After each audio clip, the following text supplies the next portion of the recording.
Assalamualaikum warahmatullahi wabarakatuh. Kami siswa dari kelas 12 3 akan menjelaskan tentang apa itu protein. Dengan saya sendiri, Abian Devadi, lalu ada Dimas Arya Duta, Fakri Nur Arifyandi, Fatihul Ihsan Akbar, Naufal Maulana Akbar, dan juga Rehan Maulana Prijadi.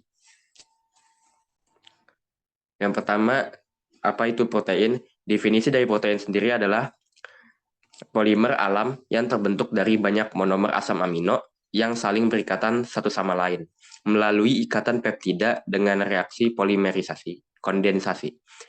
Secara umum, reaksi pembentukan polimer dapat dituliskan sebagai berikut. N asam amino menjadi protein ditambah N-1H2O.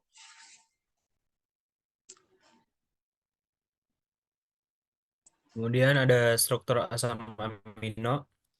Asam amino merupakan senyawa dengan molekul yang mengandung gugus fungsional amina atau NH2 maupun karboksil atau CO2H. Secara umum, struktur asam amino dapat dituliskan seperti berikut, di mana ada gugus karboksil dan juga gugus amina. Next. Kemudian di sini R dapat berupa gugus alkil, yaitu suatu rantai karbon yang mengandung atom-atom belerang, suatu gugus siklik atau gugus asam ataupun basa. Asam amino yang paling sederhana adalah glisin. Berikut adalah struktur glisin yang merupakan asam amino yang paling sederhana. Terlihat ada gugus asam karboksilat atau karboksil dan juga gugus amina yaitu NH2. Gugus R adalah gugus pembeda antar asam amino yang satu dengan yang lainnya. Sebagaimana dapat dilihat pada gambar tadi, gugus dalam asam amino sangat beragam. Ada yang hidrofob atau takut dengan air seperti glisin atau alanin. Ada yang suka dengan air atau hidrofil karena mengandung gugus polar seperti OH, COH atau NH2, misalnya tirosin, lisin, dan asam glutamat. Dan ada juga yang bersifat asam, misalnya sistein atau cincin aromatik, misalnya tirosin. Gugus air asam amino tersebut sangat berperan dalam menentukan struktur, kelarutan, serta fungsi biologis dari protein.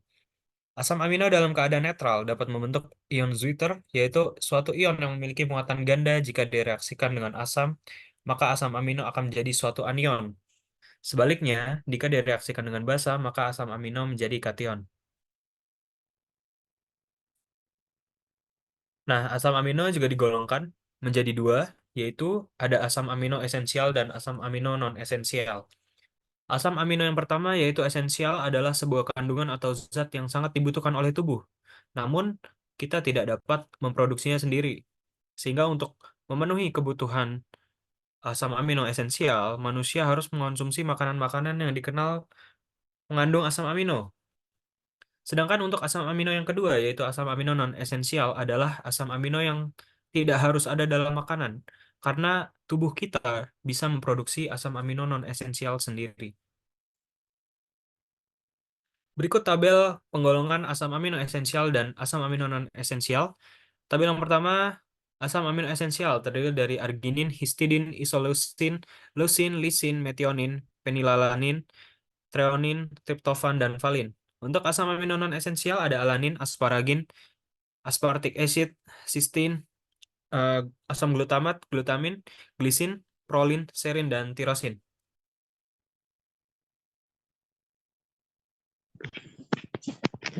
Ya, ada sifat-sifat asam amino. Asam amino memiliki sifat-sifat antara lain. Yang pertama, semua asam amino bersifat optis kecuali glisin. Yang kedua, larut dalam air dan pelarut polar lain karena bersifat polar. Yang ketiga, bersifat amfoter, memiliki gugus asam dan gugus basa. Apabila asam amino direaksikan dengan asam, maka asam amino akan menjadi suatu anion. Begitu juga sebaliknya, apabila direaksikan dengan basa, maka akan menjadi kation. Yang keempat, dalam larutan bisa membentuk ion Zwitter. Asam amino mempunyai gugus karboksil, yaitu min COOH, yang bersifat asam, dan gugus amino min NH2 yang bersifat basa. maka asam amino bisa mengalami reaksi asam basa intramolekul dan membentuk suatu ion dipolar yang disebut ion Zwitter. Yang kelima, memiliki pH isoelektrik, yaitu pH pada saat asam amino tidak bermuatan.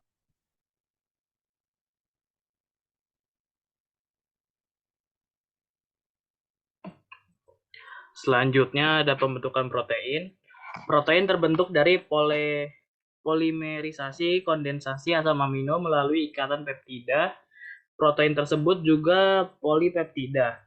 Ikatan peptida adalah ikatan antara gugus karboksil dari suatu asam amino dengan gugus amina dari asam amino yang lain. Setiap penggabungan dua asam amino akan dibebaskan satu molekul air. Jika 3 asam amino yang bergabung akan dibebaskan 2 molekul air, sehingga dapat dirumuskan pembentukan protein melalui reaksi sebagai berikut.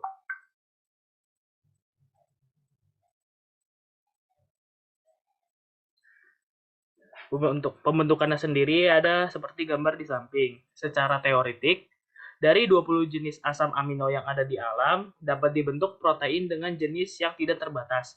Protein dapat diuraikan kembali menjadi asam amino penyusunnya melalui reaksi hidrolisis. Jadi, bila protein dihidrolisis akan dihasilkan asam amino.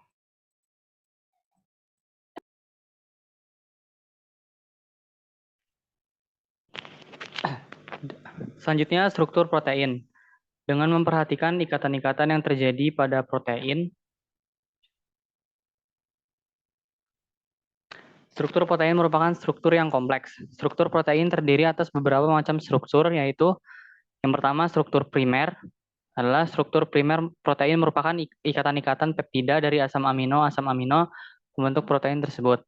2. Struktur sekunder. Struktur sekunder protein terbentuk dari ikatan hidrogen yang terjadi antara gugus-gugus amina dengan atom hidrogen pada rantai samping asam amino sehingga membentuk lipatan-lipatan. Misalnya membentuk alpha helix.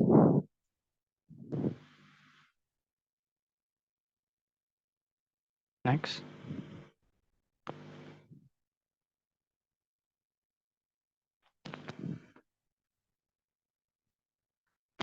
Yang ketiga, struktur tersier.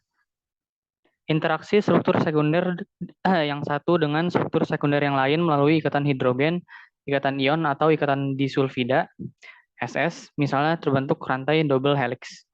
Yang keempat, struktur kuartener. Struktur yang melibatkan beberapa peptida sehingga membentuk suatu protein. Pada peristiwa ini, kadang-kadang terselip molekul atau ion lain yang bukan merupakan asam amino. Misalnya pada hemoglobin yang pada proteinnya terselip ion Fe3+.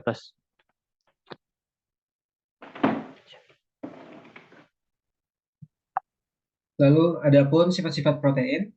Sifat-sifat protein yang pertama itu adalah sukar larut dalam air karena ukuran molekulnya yang sangat besar.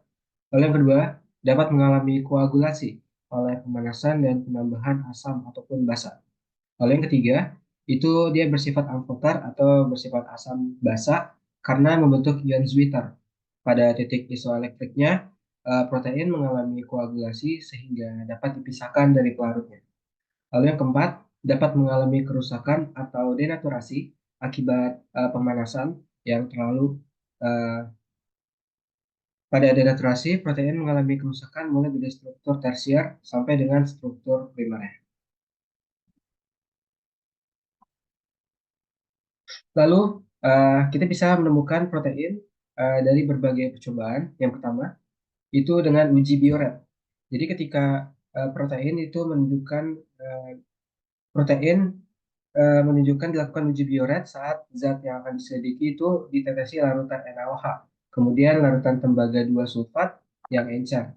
Jika terbentuk warna menjadi ungu, berarti zat itu mengandung protein. Lalu yang kedua, itu ada uji santoproteat. Uji santoproteat adalah uji terhadap protein yang mengandung gugus fenil. Apabila protein yang mengandung cincin benzena atau fenil dipanaskan dengan asam nitrat pekat, maka akan terbentuk warna kuning yang kemudian menjadi jingga bila dibuat alkalis basa dengan larutan NaOH. Lalu yang ketiga, uji belerang. Adanya unsur belerang dalam protein dapat ditunjukkan sebagai berikut. Yang pertama, mula-mula larutan protein dengan larutan NaOH pekat dengan 6 molar dipanaskan. Kemudian diberi beberapa tetes larutan timbal asetat. Bila terbentuk endapan hitam dari timbal asetat menunjukkan adanya belerang. Sekian presentasi dari kami. Terima kasih atas waktunya. Wassalamualaikum warahmatullahi wabarakatuh.